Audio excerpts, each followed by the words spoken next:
چونکہ قرآن پاک کی عظمت نہیں دلوں میں اور قرآن پاک کے پڑھنے کی طرف توجہ نہیں اور اس کے سمجھنے کی طرف توجہ نہیں، جس کا اثر یہ ہوتا ہے کہ پڑھتے ہیں، سب سے ہی پڑھ لیتے ہیں لیکن اس کا اثر کچھ نہیں ہوتا ہے۔ اور اگر حیات الصحابہ اٹھا کر کے دیکھیں یا صحابہ کی زندگی اٹھا کر کے دیکھیں تو کئی صحابہ ایسے ہیں کہ جن کا یہ حال تھا کہ کفر کے زمانے میں قرآن سے متاثر ہوئے۔ حضرت عمر رضی اللہ تعالیٰ عنہ کے بارے میں خاص کر کے آتا ہے، امیر المومنین ہے، وہ فرماتے تھے، یعنی چیلنج تھا باقاعدہ کہ اگر تم یہ سنو کہ خطاب کا بیٹا، خطاب کا گدھا مسلمان ہو گیا، عمر رضی اللہ تعالیٰ عنہ کے والد صاحب کا نام خطاب ہے، کہ خطاب کا گدھا مسلمان ہو گیا تو یقین کر لینا، لیکن یہ سنو کہ خطاب کا بیٹا عمر مسلمان ہو گیا تو یقین مت کرنا۔ کتنا چیلنج ہے، لمبا چوڑا واقعہ کہ کیا واقعہ بنا، کیا سبب بنا، بہن بھی کے گھر گئے، بہن کو پیٹا، بہن کو مارا، پھر پوچھا کہ بتاؤ تو صحیح گھر کیا رہے تھے، گھر کیا رہے تھے؟ کہنے لگے عمر تجھ سے جو ہو سکے کر لے، میں بھی تیری بہن ہوں، ہم تو ہٹنے والے نہیں، اسلام چھوڑنے کے لیے تھوڑی پکڑا ہے، سب کو چھوڑنے کے لیے اسلام کو پکڑا ہے، اور قرآن نہیں سمجھیں گے تو عقائد کبھی بھی محفوظ نہیں رہ سکیں گے۔ دستاویز ہدایت کے دستاویز، تو کہا کہ جو ہو سکے کر لے، تو کہا بتاؤ تو صحیح کیا کر رہے تھے، تو وہ ورق نکالے جس پہ پڑھ رہے تھے، ایسا مستقل سسٹمیٹک قرآن شریف تو تھا نہیں، اپنی طرح سب سہولتیں میرے بزرگ ہو لیکن پڑھنے کا وقت نہیں، اللہ ہمیں معاف فرمائے، میں تنقید نہیں کرتا کسی پر، یہ میرا حال ہے کہ ساری چیزیں ہیں اور ایسی ترتیب تو نہیں تھی اس وقت میں، کچھ آیتیں کسی چمڑے پر لکھی ہوئی تھی، کچھ آیتیں کسی درخت کی چھال پر لکھی ہوئی ہے، کھجور کی چھال کے اوپر لکھی ہوئی ہے، الگ الگ ٹکڑوں میں، تو اس وقت میں ان کے بعد جو آیتیں پڑھی تھی وہ سورہ طٰہٰ کی تھی، سورہ طٰہٰ، طٰہٰ ما انزلنا علیک القرآن لتشقیٰ، کفر کے زمانے میں سن رہے ہیں، اور جب پہنچے اننی انا اللہ لا الہ الا انا فاعبدنی، میرے علاوہ کوئی اللہ نہیں ہے، اللہ تعالیٰ فرماتے میرے علاوہ کوئی نہیں ہے، بس میں ہی اللہ ہوں، میری ہی عبادت کرو، بس یہ یہاں تک پہنچے، دل کی کیفیت بدل گئی، فوراً کہنے لگے جب تم کسی کو اسلام میں داخل کرنا چاہتے ہو تو کیا کرتے ہو، کیا کرتے ہو؟ فوراً اسلام میں داخل ہو، جو اس وقت کے اعمال بتلائیں گے اسے پورا کر کے فوراً اسلام میں داخل ہو۔ ہدایت کے دستاویز، لتخرج الناس من الظلمات الی النور، سب سے پہلے جو ہے نور کی طرف آنے کے لیے ہمیں الفاظ پڑھنا سیکھنے ہوں گے، قرآن پاک کو پڑھنا سیکھیں ہم، اور عجیب بات تو یہ ہے کہ رمضان المبارک اور قرآن پاک دونوں کا بہت گہرا تعلق ہے، بہت گہرا تھا۔ وقت تھا کہ باقاعدہ لوگ اس کا اہتمام کیا کرتے تھے کہ ایک دوسرے سے تلاوت میں سبقت کر جائے، آگے بڑھ جائے، جیسے کہ ریس لگی ہوتی تھی، مقابلہ کمپٹیشن لگا ہوتا تھا باقاعدہ، تم نے کتنے بارے پڑھے، تم نے کتنے بارے پڑھے، اور گھروں کی تربیت ایسی ہوتی تھی، خصوصاً خاص کر کے یہ جو فضائل اعمال جنہوں نے لکھی ہے، حضرت مولانا زکریا رحمۃ اللہ علیہ جنہیں شیخ الحدیث کہا جاتا ہے، وہ خود فرماتے ہیں، بڑکپن ہے ان کے الفاظ میں نقل کر رہا ہوں کہ اپنی نااہلی اور اپنی کمزوری کی وجہ سے میں کچھ نہیں کر پاتا، مگر گھر کی عورتوں کو دیکھ کر خوش ہو جاتا ہوں کہ گھر کی عورتیں اپنے گھر کے سارے کاموں کے ساتھ روزانہ بلا تکلف 15 سے 20 سپارے پڑھتے ہیں، 15 سے 20 سپارے، تو قرآن پاک کی تلاوت مقصود ہے، بفہم اور بغیر فہم، چاہے سمجھ میں آئے چاہے نہیں سمجھ میں آئے، تو اسے پہلے پڑھنا، اور جب پڑھنا شروع کرو گے تو سب سے پہلے شیطان ماموں آ جائیں گے، ماموں سے اپنے تو رشتے میں سے وہ کیا کریں گے؟ اتنے قریبی رشتے دار ہے کہ ان کو تو مسجد میں بھی اپنے ساتھ نہیں رکھتے، مصلی کھلا رکھ دیا تو کیا کہتے ہیں؟ ارے اس کو پلٹ دو نا، شیطان ماموں نماز پڑھے گی۔ قرآن کھلا چھوڑ دیے تو بولے ارے بند کرو نا، شیطان قرآن پڑھتا ہے تو اچھا ہے کہ برا ہے؟ تو شیطان پڑھنے والا ہوتا تو شیطان کی ہوتا، اس کا کوئی اچھا نام ہوتا۔ تو جب پڑھنے کا ارادہ کرو گے تو وہ عورت جو ہے شیطان اندر سے انڈیکیٹر بجائے گا، ایک خیال رحمان کی طرف سے، ایک خیال شیطان کی طرف سے، مشتی چلتے رہے گی، مشتی چلتے رہے، نہ بریک چھوڑنا ہے نہ ایکسیلیٹر چھوڑنا ہے، اور کسی کے چار پاؤں نہیں ہے، دونوں بھی سمانا ہے۔ تو وہ آئے گا اندر سے خیال آ رہا ہے کہ قرآن پاک کی تلاوت کرو، اور یہاں سے شیطان کہے گا غلط پڑھنے سے تو نہیں پڑھنا اچھا ہے، تم تو کتنا غلط پڑھتے ہو، تمہارا صوت بھی صحیح نہیں ہے، تمہارا تو عین بھی صحیح نہیں ہے، تمہارا تو خواب بھی صحیح نہیں ہے، ساری غلطیاں تمہارے حصے میں آئی ہیں، اور میرے جیسا فتویٰ بھی دے دے گا، ہاں ہاں یہ بات تو بالکل صحیح ہے، توبہ تو بنا، اور قرآن لعنت کرتا ہے۔ تو لعنت کے لیے بچا کیا؟ کوئی ایک چیز بچی ہوتی تو ٹھیک تھا میرے بزرگوں، لعنت کے لیے کوئی ایک چیز بچی ہوتی تو ٹھیک تھا، یہاں تو ہر چیز لعنت کر رہی ہے، ماں باپ کچھ کم لعنت کر رہے ہیں، رشتے دار کچھ کم لعنت کر رہے ہیں، دوست احباب کچھ کم لعنت کر رہے ہیں، خود قرآن کو چھوڑ کر خود قرآن کتنی لعنت کر رہا ہے، کتنی لعنت کر رہا ہے۔ اس لیے قرآن پاک کی تلاوت کا اہتمام کریں، غلطی تو آتی رہے گی، کوشش کریں گے اسے درست کرنے،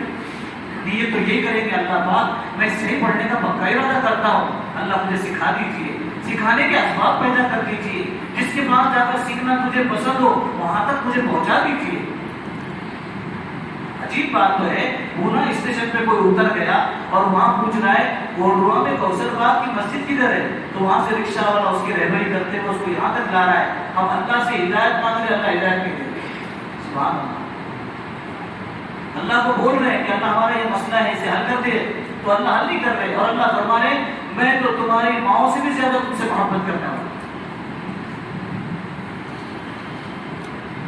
قرآن پاک کی تلاوت کا اہتمام، سیکھنے کا اہتمام کریں، جب تک سیکھنا نہیں ہو رہا ہے تب تک کم سے کم اس کو نہیں پڑھنا آتا ہے، کم سے کم اس پر ہاتھ ملا دیکھے، اس کو کلام پاک، اس کا دیکھنا، اس کا چھونا، ہر چیز ثواب ہی ثواب ہے، ثواب ہی ثواب۔ کوئی پڑھ رہا ہو تو سنے پاتا ہے، اللہ کی کتنی بڑی مہربانی ہے، اللہ تبارک و تعالیٰ ہمیں باقاعدہ یہاں پر اتنے اچھا قرآن پڑھنے کی توفیق دے رہے اور سننے کی بھی توفیق دے رہے، یہ اللہ کی مہربانی نہیں تو اور کیا۔ اور جب یہ ہوگا تو پھر شیطان بہت لمبی تراویح ہوگی، تھوڑا سا کم کرنے کو بولو نا۔ بہت سال پہلے میں جب ابتدائی عربی میں پڑھ رہا تھا، اس وقت میں پونا کے علاقے میں نام نہیں لیتا، وہاں میں تراویح پڑھا تھا، پہلے بھی چھوٹا تھا ابھی بھی چھوٹا ہی، تو اس وقت میں تو شادی والی کچھ نہیں تھی، کوئی کچھ بھی نہیں نکلی تھی، تو نیا بس بلوغ کے بعد ہی فوراً 15 سال مکمل ہوئے تو تراویح کا تقاضا، تو وہاں میں تراویح پڑھا۔ اس وقت میں شارجہ کب چالو تھا، شارجہ کب، تو محلے کے بیچارے لوگ آتے جاتے رہتے تھے، جو بڑے بڑے قسم کے جو لوگ رہتے تھے بیچارے، یا شوقین حضرات، وہ کہتے تھے حبیب جی، انہوں کا وہ لفظ تھا حبیب جی آج تھوڑا سا پڑھو نا، کل کور کر لینا نا۔ کیوں کیوں کیوں کیا بات کیا ہے، کسی کا انتقال ہوا یا کوئی پروگرام ہے، شادی ہوتی کیا ہے؟ نہیں، وہ تمہارے کام کی چیز نہیں ہے، تمہارے کام کی چیز نہیں ہے، تو بولتے تھے بات ہے۔ تو یہ سب میرے بزرگوں، باہر کتنا وقت ہمارا ایسے ہی نکل جاتا ہے، کھڑے کھڑے گھنٹوں نکل جاتے ہیں، بول رہا ہوتا ہے کہ 1 منٹ کی فرصت نہیں ہے، اب بھی جانا ہے، بس بالکل جانا ہے، اور آدھا گھنٹہ ویسے ہی نکل جاتا ہے۔ وہ وقت کسی کام نہیں آئے گا، یہ وقت جو ہے خود قرآن گواہی دے گا، ہمارے لیے سفارشی بنے گا، اے اللہ اس نے جو ہے روزے کی حالت میں بھی میرا خیال رکھا، اللہ افطار کا تقاضا تھا پھر بھی اس کا جی نہیں بھر رہا تھا، اللہ رات کو آرام کا تقاضا تھا پھر بھی اللہ گھنٹوں کھڑے ہو کر کے میرے اس کو سنتا تھا، اللہ تو اس کی مغفرت کر دے یا تو مجھے کلام پاک میں سے نکال دے، ایک صورت اس کی سفارش کرے۔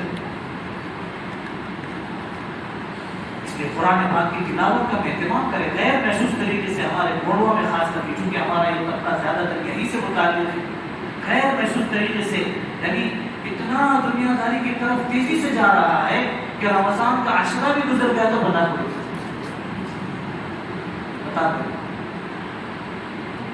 100-500 کی اگر نوٹ اگر کھو جائے تو چہرے پر اس کا اثر محسوس ہوتا ہے میرے بزرگوں سے، کیونکہ اس کی عظمت ہمارے دلوں میں۔ رمضان کا ایک ایک دن اگر کھو جائے، اللہ کے نبی علیہ السلام والسلام کے بارے میں آتا ہے کہ جب رمضان داخل ہوتا فتغیر لون وجہہ، آپ علیہ السلام والسلام کے چہرے کا رنگ بدل جاتا، عبادتوں میں خوب اضافہ فرماتے تھے۔ ویسی عبادتیں کیا کم تھی، کیا کم عبادت تھی، اس کے باوجود یہ حال تھا کہ اپنا رنگ بدل جاتا۔ تراویح میں 3 دن 2 دن، 2 روایتوں کے مطابق 3 دن یا 2 دن اللہ کے نبی صلی اللہ علیہ وسلم نے اجتماعی طور پر آ کر پڑھائی، پھر ڈر لگا کہیں ایسا نہ ہو کہ میری امت اس کو نبھا نہ سکے، میری امت نبھا نہیں سکے، اس کے گھر ہی میں بیٹھے رہے، صحابہ پڑھتے رہے الگ الگ ٹولیاں بنا کر، جس کو جتنا قرآن یاد ہے وہ اپنے ٹولیاں جماعت بنا کر کے پڑھ رہا ہے، پڑھتے رہے۔ اللہ کے نبی صلی اللہ علیہ وسلم کو سب خبریں مل رہی تھی، کسی کے بارے میں کوئی فتویٰ نہیں دیا، خاموش رہے۔ حضرت عمر رضی اللہ تعالیٰ عنہ نے دیکھا کہ بہت ہی جگہ ادھر ادھر ہو رہے ہیں، ادھر بھی آواز، ادھر بھی آواز، 2 آدمی لقمہ دے تو ہم پریشان ہو جائے، 2 آدمی لقمہ دے تو ہم پریشان ہو، تو بہت آواز ہو رہی۔ تو پھر کیا کیا کہ سب کو جمع کر کے، جب ایسی چیز اور اتنی صحیح چیز ہے جس سے رسول اللہ صلی اللہ علیہ وسلم نے منع نہیں فرمایا، تو آؤ چلو ایک امام کے پیچھے جمع ہو جاؤ۔ 2 امام طے کر دیے، اس میں سے ایک اس امت کے سب سے بڑے قاری حضرت عبید بن کعب رضی اللہ تعالیٰ عنہ اور ایک اور صاحب، دونوں 10 رکعتیں پڑھا ہے۔ تو اس طریقے سے باقاعدہ اعمال کا اہتمام کیا، قرآن پاک کی تلاوت کا اہتمام کیا۔ غلطی امام صاحب کی غلطی جاتی ہے، خود میری غلطی جاتی ہے، کیا اعتراض ہے اس میں؟ میری غلطیاں جاتی ہیں، کبھی زبر چھوٹ جاتا ہے، کبھی پیش چھوٹ جاتا ہے، کبھی مسئلہ چھوٹ جاتا ہے، کبھی کوئی الفاظ یعلم کی جگہ تعلق ہوتا ہے، اللہ کو جواب دینا ہے، دوسرے کو لوٹا دیتے ہیں، کیا فرق پڑتا ہے؟ اور ہماری ہدایت کا اسلام کا جو مرکز ہے مکہ مکرمہ بیت اللہ شریف کی امام صاحب کی غلطیاں جاتی ہیں، اور کتنی آسان غلطی، ہر ایک کو یاد ہوگا، سورہ بقرہ کی دوسری آیت کس کو یاد کی ہے؟ ذالک الکتاب لا ریب فیہ ھدی للمتقین۔ ایک امام صاحب کا میں نام نہیں لیتا، بہت مشہور امام صاحب ہے، بلکہ رئیس الامام ہے، امام کی ذمہ دار ہے سارے اماموں کے۔ وہ جب تراویح پڑھا رہے تھے تو پڑھاتے کو یہی یاد نہیں آ رہا، ھدی للمتقین یاد نہیں آ رہا، ھدی للمتقین۔ کبھی بول رہے ھدی للعالمین، کبھی فرما رہے ھدی للناس، وہ پڑھ رہے اٹکتے جا رہے، پھر کسی نے پیچھے سے لقمہ دیا ھدی للمتقین، پڑھ لیا تو ٹھیک تک، اس میں کیا انتظار ہے؟ اس کو مخلوق سے کچھ لینا ہو سکتا ہے اس بشپ کو، تو وہ دیکھتے رہے، غلطی بہت گئی تو اب کم لینا چاہیے اس کو، جس کو اللہ سے لینے کا خیال ہو، اللہ سے لینے کے جذبے ہو، تو اس کی نگاہ تو وہی ہونی چاہیے، ہمارا اچھا بھی اللہ کے سامنے، ہمارا برا بھی اللہ کے سامنے۔ تو جب اماموں کی اتنی مرتبہ پڑھنے کے بعد غلطی آتی ہے، ہماری غلطی آئی تو حرج کیا ہے؟ لیکن قرآن پڑھنا نہ چھوڑنے کے لیے تو بہت ساری چیزیں تھی میری بزرگوں، چھوڑنے کے لیے گٹکا چھوڑ دیتے، جھوٹ چھوڑ دیتے، گندا دیکھنا چھوڑ دیتے، بازاروں میں بغیر ضرورت کے گھومنا پھرنا چھوڑ دیتے، روزے کے اندر جو ہے جھوٹ بولنا، غیبتیں کرنا چھوڑ دیتے۔ تو چھوڑنے کے لیے تو بہت ساری چیزیں، چھوڑنے کے لیے یہ چیزیں نہیں ہیں، نیکیاں تو پکڑنے کی ہیں۔ تو تلاوت کا اہتمام کریں، ایک ایک حرف پر 10 کے، ایک ایک حرف پر۔ ایک شخص کے بارے میں لکھا ہے، واقعہ ہوتا ہے، اس کو قرآن حدیث پر بھی تولنا چاہیے، قرآن حدیث اپنی جگہ پر، واقعات اپنی جگہ پر۔ اللہ تعالیٰ اپنی قدرت کے کبھی ظہور بتاتے ہیں، اپنی قدرت کو ظاہر فرماتے ہیں واقعات کے ذریعے سے۔ تو ایک شخص کے بارے میں لکھا ہے، قرآن پڑھنا نہیں جانتا تھا، لیکن پڑھنے کی بڑی چاہت بھی رکھتا تھا، سیکھنے کے اسباب نہیں تھے، تو قرآن لیتا اور اس کے اوپر انگلی پھیرتے ہوئے کہتا، ھذا کلام ربی، ھذا کلام ربی، یہ میرے رب کا کلام ہے، یہ میرے رب کا کلام ہے۔ اللہ تعالیٰ کو اس کی وہی ادا پسند آئی، مرنے کے بعد اللہ نے اس کی مغفرت کی ہے نا، اتنی سی بات۔ تو قرآن پاک کی تلاوت کا اہتمام کریں. خود اللہ کے نبی علیہ السلام سے اللہ فرما رہے قُمِ اللَّيْلَ إِلَّا قَلِيلًا، اے میرے پیارے نبی ہو سکے تو رات کو تھوڑی دیر پڑھنا قرآن پاک. تو جب قرآن پڑھتا ہے تو میرے سے بات ہوتی ہے، جب تو بات کرتا ہے تو مجھے بہت اچھا لگتا ہے. پھر فرما رہے اللہ نصفا، ہو سکے تو تھوڑا اور بڑھا دینا، اور ہو سکے تو اور زد علیہ، اور زد علیہ، تھوڑا اور بڑھا دینا.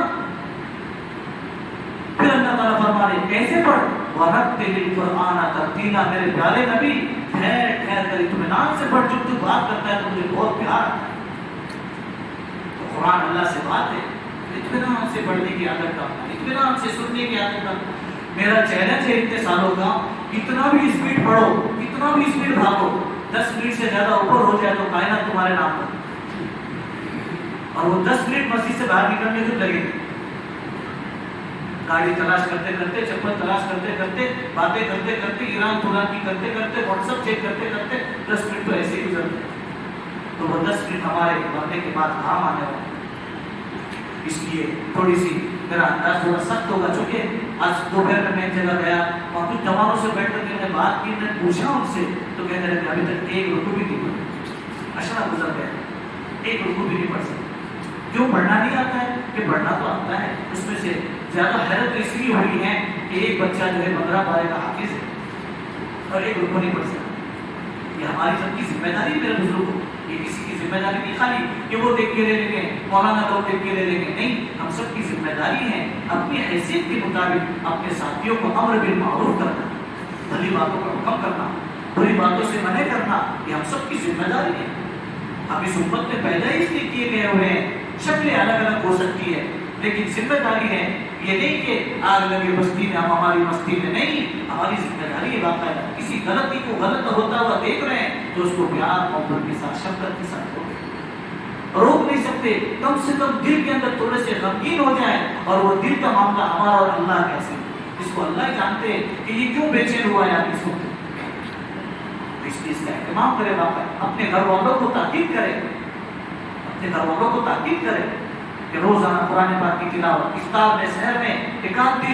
ڈش آگے پیچھے ہو جائے، کم ہو جائے، کوئی حرج نہیں ہے، لیکن اطمینان سے اپنے گھروں کے اندر عبادت والا ماحول. کیونکہ اللہ کے نبی علیہ السلام فرما رہے سنار کو سونے کی قیمت معلوم ہوتی ہے. میرے بزرگوں، اللہ کے نبی صلی اللہ علیہ وسلم فرما رہے ہیں میری امت کو اگر معلوم ہو جاتا، میری امت کو اگر معلوم ہو جاتا رمضان کیا چیز ہے، تو وہ یہ تمنا کرتے کاش پورا سال رمضان ہوتا تو کتنا اچھا، پورا سال رمضان ہوتا تو کتنا اچھا. اللہ نے یہ موقع دیے ہیں، اور ہم یہ یاد رکھیں ہر لمحے جب عبادت سے جی اکتانے لگے، میں تھرمامیٹر دے رہا ہوں، عبادت سے جی اکتانے لگے، گناہ کی طرف طبیعت چلنے لگے، تو اس وقت میں فوراً اپنے نفس کو یہ یاد دلاؤ، اپنے دل کو یاد دلاؤ تیرا کوئی کمال نہیں تھا جو تو کورونا سے بچ گیا ہوا ہے. تیرا کوئی کمال نہیں، نہ گرم پانی سے بچا ہوا ہے، نہ زیادہ بھاپ لینے سے بچا ہوا ہے، نہ اچھے ویکسین لینے سے تو بچا ہوا ہے. اللہ نے تجھے ایک مہلت دے دی ہے، ایک موقع دے دیا ہے، قدر کر لے، کل کو یہ وقت بھی ہاتھ سے نکل جائے. ہاں میرے بزرگ، ہم کورونا سے بچی ہوئی بیچ ہے. جیسے آفسوں کے اندر جب جا رہے ہیں نا لوگ انٹرویو دینے کے لیے، تو لوگ میرے کورونا بیچ سے بات کر دینا. ویسے ہمارا معاملہ ہے کہ اللہ تبارک و تعالیٰ نے ہمارے ساتھ فرشتوں کو ڈھیل دینے کے لیے خاص تاکید کی ہے. باقاعدہ چلا لو چلا لو چلا لو، رات بھر گھومتے ہیں کوثر باغ میں، چلا لو چلا لو، رات بھر پھرتے ہیں کوثر باغ، چلا لو چلا لو چلا لو. اسی طریقے سے عشاء تو پڑھ کر گئے ہیں، فجر پڑھنے کے لیے آنے والے ہیں، کچھ تو سننے والے ہیں، کچھ تو کرنے کا ارادہ کرتے ہیں. موقع بہ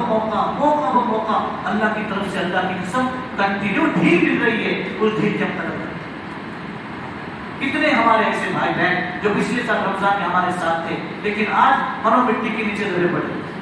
اور میرے بزرگوں، قرآن خود کہتا ہے کہ جتنے کوثر باغ کے پڑوس میں راحت باغ ہے نا، ان میں سے اگر کسی کو اللہ تھوڑے لمحے کے لیے بھی بھیج دے، کوئی بھی نہیں کہے گا گھر کا تھوڑا سا کام کاج باقی ہو دیکھ کے آتا ہوں، بلکہ کہے گا بس اے اللہ سب سمجھ میں آ گیا، سب سمجھ میں آ گیا، دیکھ لیا، سب سمجھ لیا، اب کیا چاہتے بس کہ اب تو بس ہمیں نیکی کا موقع دے، نیکی کا موقع دے. کہ اللہ نے ہمیں موقع دیا ہے، اس کی ہم خود قدر کریں. اور طبیعتیں نہیں چلتی تو اللہ سے مانگے، اللہ میرا تنہائی کا یا اجتماعی کا وہ کون سا ایسا گناہ ہے جس کی وجہ سے مجھ سے توفیق چھین لی گئی ہو، اللہ میں مجھ سے معافی مانگ. بات سمجھتے نا کہ میرے بزرگ، اور اندر دل میں آواز آئے گی، آواز آئے گی دل میں آپ کو باقاعدہ، میں کہہ رہا ہوں مسجد کے اندر کہ باقاعدہ آواز آئے گی، آپ کو محسوس ہو گیا کہ دیکھ فلاں فلاں چیز تھی، اور وہ چھوٹ جائے گی وہ دعاؤں کی برکت سے، اور اعمال کی توفیق شروع ہو جائے گی۔ ڈاکٹروں کے پاس جاتے ہیں، بائی پاس کرتے ہیں تو بالکل دل کی کنڈیشن اچھی ہو جاتی ہے اور صحت تندرستی، بالکل دل باقاعدہ پمپنگ کرنا شروع کر دیتا ہے۔ اللہ کے پاس جائیں جو خالق کائنات ہے، اور اللہ تعالیٰ سے ہم اپنے دکھڑے سنائیں، اور اللہ ہم کو دھتکار دے، ایسا کوئی نہیں سکتا۔ اس لیے اس رمضان کی قدر جو بقیہ دن بچے ہوئے، اس کا ہم اہتمام کریں گے۔ تخرج الناس من الظلمات الى النور، برائی سے نکل کر نیکیوں کی طرف آنا، ظلمات سے نکل کر نور کی طرف آنا، اس کے لیے سب سے پہلی شرط تلاوت کلام اللہ، روزانہ پڑھنے کا اہتمام کریں۔ جب پڑھنے کا اور پڑھنے کے بعد سیکھنے کا اہتمام کریں، جب سیکھ لیں تو سیکھنے کے ساتھ ساتھ سمجھنے کا اہتمام کریں، سمجھنے کا اہتمام کریں کہ قرآن پاک میں اللہ کیا فرما رہے، قل هو اللہ احد میں کیا ہے، ان اعطینا میں کیا ہے، جو کثرت سے سن کے پڑھی جاتی ہے اس کے اندر کیا ہے، خود بسم اللہ الرحمن الرحیم میں کیا ہے۔ ایک واقعہ میں اگر اپنی بات ختم کروں، ایک وقت تھا کہ باقاعدہ قرآن پاک اتنا عام تھا، اتنا عام تھا، جس کا ہم اس پر سے اندازہ لگا لیں کہ عبداللہ ابن مبارک رحمۃ اللہ علیہ خلیفہ ہارون رشید کے زمانے میں، خلیفہ ہارون رشید کے زمانے میں ایک شخص کے بارے میں پتا چلا، بادشاہ پہلے سے اس سے بڑی عقیدت رکھتا تھا، تو کچھ دنوں کے بعد کسی نے کرم فرمائی کر دی، کسی نے پہنچا دیا جا کر کے کہ وہ تو ایسے ہے ویسے ہے، لوگ ویسے ہے، جو ہم لوگ ہو جاتا ہے، ہم لوگ نہیں کرتے، میں کرتا ہوں، تو پہنچا دیا کسی نے، یہ تو بہت برے، آپ اس سے کہے کو ان کو قریب کرتے ہیں، ان کو کہے کو لگا کر ملتے ہو۔ تو کچھ باتیں اس کی بادشاہ کے پاس ثبوت کے ساتھ پہنچائی گئی، تو بادشاہ نے اعلان کر دیا کہ اس کو نمٹا دو، گردن اڑا دو، اس کا گفٹ یہ ہے۔ تو دربار میں ان کا ایک شناسائی، ایک جانا پہچانا جو ایک بندہ بیٹھا ہوا تھا، اس نے فوراً ایک فرشتہ کو ایک چٹھی لکھی، اور چٹھی لکھ کر کے اس کو فوراً میسج کر دیا، بیٹھے بیٹھے وہاں سے فوراً چٹھی میں دے دیا، ان کو اپنا گھوڑے پہ جلدی سے جا کر اس کو دے دو۔ اور میسج کتنا عجیب ہے، بسم اللہ الرحمن الرحیم، ان موسیٰ، اب کیا اس کو سمجھیں گے، بے شک موسیٰ، شروع اللہ کے نام سے جو بڑا مہربان نہایت رحم والا ہے، اور بے شک موسیٰ، کتنا، اب وہ میسج محمد جا کر وہ چٹھی دے دی گئی ان کو۔ چٹھی جب دی گئی تو دیکھ رہے تو بظاہر سمجھ نہیں سکتے، تو جو دربار میں ان کے یہاں جو کام کرنے والی نوکرانی تھی نا، اس نے جب دیکھی کہ بہت ہی بے چین ہے اور بہت کم زیادہ بیٹھے ہوئے، تو پوچھا کیا بات ہے، میں نے کہا تیری بس کی بات کی، میں جب اتنا جاننے والا پڑھا لکھا میں نہیں سمجھ سکا تو کیا پڑھی کیا سمجھی، میں نے کہا بتاؤ تو صحیح۔ تو اس نے وہ چٹھی بتائی، انہوں نے چٹھی بتائی، جب وہ چٹھی بتائی تو کہنے لگے اچھا یہ تو بولے آپ کے قتل کے فیصلے ہو چکے ہیں، آپ کے قتل کا فیصلہ ہو چکا ہے، دماغ خراب ہو گیا، نہیں اس میں لکھا ہوا ہے، تو اتنے جملے سے کیا سمجھی، کہنے لگے انہوں نے اس آیت کی طرف لکھا ہے ان الملأ یأتمرون بک لیقتلوک فاخرج انی لک من الناصحین۔ موسیٰ علیہ السلام جب مدین میں جب ان سے ایک معاملہ ہو گیا تھا تو اس وقت میں ان کو باقاعدہ درباریوں نے خبر پہنچائی تھی کہ تمہارا جرم وہاں ثابت ہو چکا ہے اور تمہارے قتل کے فیصلے ہو چکے ہیں، جلدی سے مدین چھوڑ دو، تو اس طرف اشارہ کیا ہوا ہے۔ چنانچہ وہ نکل گئے اور تعجب کرنے لگے کہ یہ تم نے کیسے سمجھا، کہنے لگے میں قرآن کی تلاوت کرتی ہوں، قرآن کی تلاوت کا یہ اثر ہے کہ اللہ تعالیٰ نے تمہارا میسج بھی مجھے سمجھا دیا، جو مخلوق کے میسج سمجھے اسے خالق کا میسج سمجھنا کتنا آسان ہے، اس لیے اس کا اہتمام کرنا ہے، کریں گے اس کی فکر انشاءاللہ۔ جو تعلقات والے ہیں، جو اٹھتے بیٹھتے جن سے ملتے ہیں، تو خالی سلام مصحف سے کیا ہوتا ہے، نیکیاں مل جاتی، گناہ معاف ہو جاتے، تو خالی اسی پر بات ختم ہو جائے گی، اسی پہ جنت ملے گی، نہیں، بلکہ ایسی کارگزاری میں پوچھتا رہتا ہوں باقاعدہ، میری گندی عادت ہے، میں جاننے والوں سے پوچھتے رہتا ہوں بھائی تہجد پڑھتے ہو کہ نہیں پڑھتے ہو، کچھ دعاؤں کا اہتمام ہوتا ہے کہ نہیں ہوتا ہے، کچھ صلاۃ التسبیح وغیرہ کا اہتمام ہوتا ہے کہ نہیں ہوتا ہے، تلاوت کا کچھ اہتمام ہوتا ہے کہ نہیں ہوتا ہے، تو اس وقت میں اگر ہاں بولو تو ٹھیک ہے، اس مسافر کا کوئی فائدہ بھی ہے، ورنہ کیا فائدہ خالی ٹوٹنے سے، کسی کے بدن پر گرنے سے کوئی فائدہ ہے؟ کوئی فائدہ نہیں ہے، اعمال سے فائدہ ہے۔ جو اعمال پیارے نبی علیہ السلام کی بدن مبارک سے نکلے، ان اعمال میں اللہ نے وہ تاثیر رکھی ہے جہنم کی آگ کو بجھانے کے لیے، اس لیے اس کا اہتمام کرنا ہے۔ کریں گے فکر؟ بات زیادہ ہو گئی، اس لیے سبحان اللہ کی بات ختم کر دینا چاہیے۔ بسم اللہ الرحمن الرحیم، سبحان رب العلی الاعلی المقام، اللهم صل على سيدنا محمد وعلى ال سيدنا محمد وبارك وسلم۔ اے ارحم الراحمین، نافرمان بندے تیرے در پر حاضر ہیں، اے اللہ نافرمانوں کو تجھ سے مانگنے کا کوئی حق نہیں ہے، اے اللہ تجھ سے بہت سوالا ہے، تیری نافرمانی کرتے آئے ہیں، پکڑنے پر آئے تو تجھے پورا حق ہے، اس لیے کہ تو ہمارا خالق ہے، مالک ہے، معاف کرنے پر آئے تو وہی ارحم الراحمین ہے، وہی اکرم الاکرمین ہے۔ اے اللہ جس فضل سے تو نے ہمیں زندگی عطا فرمائی ہے، جس فضل سے تو نے ہمیں رمضان کا مبارک مہینہ نصیب فرمایا ہے، اسی فضل سے اللہ تیری پسندیدہ اعمال کی توفیق عطا فرما۔ اللہ جو اعمال تجھے پسند ہو ویسے اعمال ہمیں کرنے کی توفیق عطا فرما۔ اللہ اگر تو نے ہمارا روزہ پسند کر لیا تو ہمارا روزہ ہے، ورنہ صرف بھوک اور پیاس ہے میرے مولا۔ تراویح تو نے پسند کر لی تو وہ نماز ہے، وہ تلاوت ہے، وہ تراویح ہے، ورنہ صرف اپنے آپ کو تھکانا ہے میرے اللہ۔ اے اکرم الاکرمین، جس تلاوت کو تو نے پسند کر لیا وہ تیرا کلام پاک ہے، ورنہ اے ارحم الراحمین تیرے یہاں کوئی حیثیت ہے ایسے اعمال جسے تو پسند نہ کرے۔ اللہ اپنے پسندیدہ اعمال کی توفیق عطا فرما۔ اے اللہ جن گناہوں کی وجہ سے اعمال کی لذتیں کھو چکی ہیں، اے اللہ ان گناہوں سے ہم سچی پکی توبہ کرتے ہیں، ہمیں معاف فرما دے اللہ، ہمیں معاف فرما دے۔ اے اللہ اپنے کام کی لذت اور حلاوت نصیب فرما، اپنے کلام کی لذت اور حلاوت نصیب فرما، اپنے نام کی لذت اور حلاوت نصیب فرما۔ ہمارے ٹوٹے پھوٹے روزوں کو قبول فرما، ہماری تراویح کو قبول فرما، ہمارے اس کہنے سننے کو قبول فرما، نزدیک دور سے آنے والوں کو قبول فرما۔ اتنا سارا مجمع تیرے کلام کی محبت میں آیا ہے، اے اللہ تیری محبت میں آیا ہے،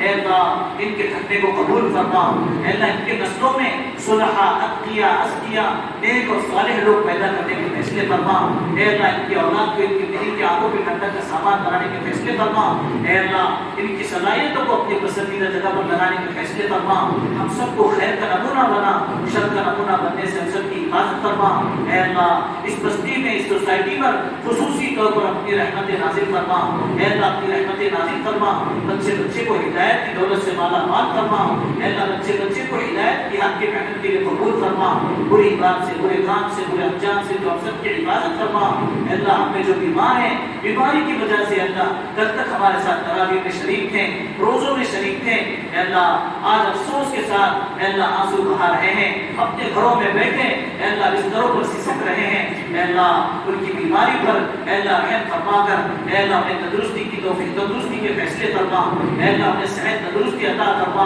اے اللہ انہیں صحت تندرستی عطا فرما، ہمت طاقت عطا فرما۔ اے ارحم الراحمین بہت زیادہ مریض ہو چکے ہوں، ان کے مقدر میں زندگی اور اے اللہ تندرستی ان کے مقدر سے کھو چکی ہو تو اے اللہ عافیت ہی کا معاملہ فرما، اپنے اپنے وقت پر خاتمہ میں خیر کی دولت سے مالا مال فرما، بری موت برے خاتمے سے ہم سب کی حفاظت فرما۔ اے اللہ ہمارے باتوں کو نورانی بنا، ہمارے دلوں کو نورانی بنا، نورانی اعمال کی ہمیں توفیق عطا فرما۔ اے اللہ جو دکانیں لگی ہوئی ہیں اے اللہ ان کی کمائی میں جائز حلال برکت والی روزی انہیں عطا کرنے کے فیصلے فرما۔ اے اللہ ان کے روزوں کی حفاظت فرما، ان کے تراویح اعمال کی حفاظت فرما، ان کے اندر بھی کچھ کر لینے کے جذبے پیدا فرما۔ اے اکرم الاکرمین دونوں جہاں کی خیر نصیب فرما، دونوں جہاں کی رسوائی سے ہماری حفاظت فرما۔ اے اللہ یہاں اس فضل سے تو ہمیں لایا ہے اے اللہ اپنے پسندیدہ اعمال پر اپنی زندگی جھونک دینے کی توفیق عطا فرما۔ اے اکرم الاکرمین ناپاک جذبے گندے عزائم سے ہماری حفاظت فرما، ناپاک جذبے گندے عزائم سے ہماری حفاظت فرما۔ اللہ ہم سب کو خیر کی چابی شر کا تالا بنا دینے کے فیصلے فرما، جو مانگا عطا فرما، جو مانگنا چاہیے تھا نہ مانگ سکے عافیت کے ساتھ اپنی شان نصیب فرما۔ ہماری دعاؤں کو اپنے فضل و کرم سے حضور پاک علیہ السلام کی برکتوں سے قبول فرما۔ وصلی اللہ علی نبی کریم آمین۔